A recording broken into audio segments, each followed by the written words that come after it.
Magandang hapon mga ka-happy hour.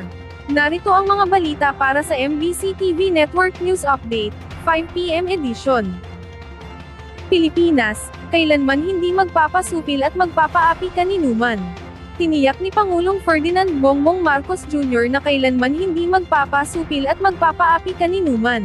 Ang pahayag ng punong ehekutibo ay bunsod sa pinakahuling agresibong aksyon ng China Coast Guard laban sa mga sundalong Pilipino, na nagsasagawa ng rotation and resupply mission sa BRP Sierra Madre sa Ayungin Shoal at West Philippine Sea.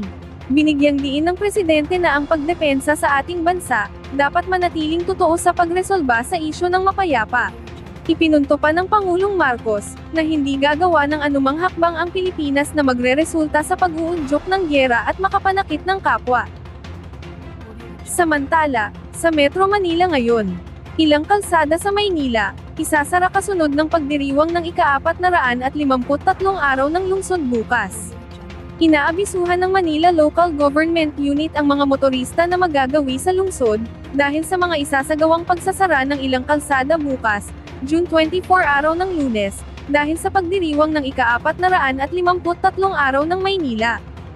Simula hating gabi ng June 24, isasara ang tatlong pangunahing kalsada sa trapiko sa Onyx Street mula Pedro Hill hanggang Zobel Rojas, Zobel Rojas Street mula Pablo Ocampo hanggang Pasig Line, at ang Florentino Torres Street, kilala rin bilang Dagonoy Street.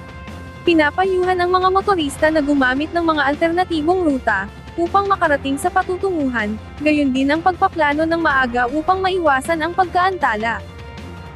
Sa bahagi naman ng Pasig, pansamantalang isasarado ang bahagi ng V. Baltazar Street simula bukas ng umaga.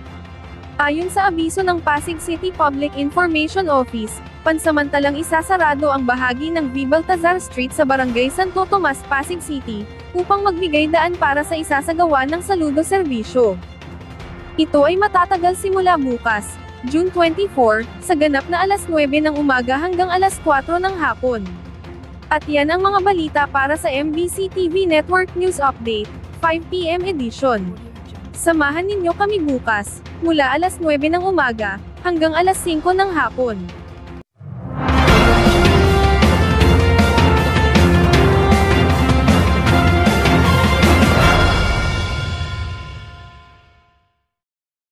Mga ka-happy hour, kung gusto mong manood ang mga balita sa MBC TV Network News Update, mag-subscribe sa aming YouTube channel, i-like ang aming Facebook page, at i-follow sa aming TikTok account.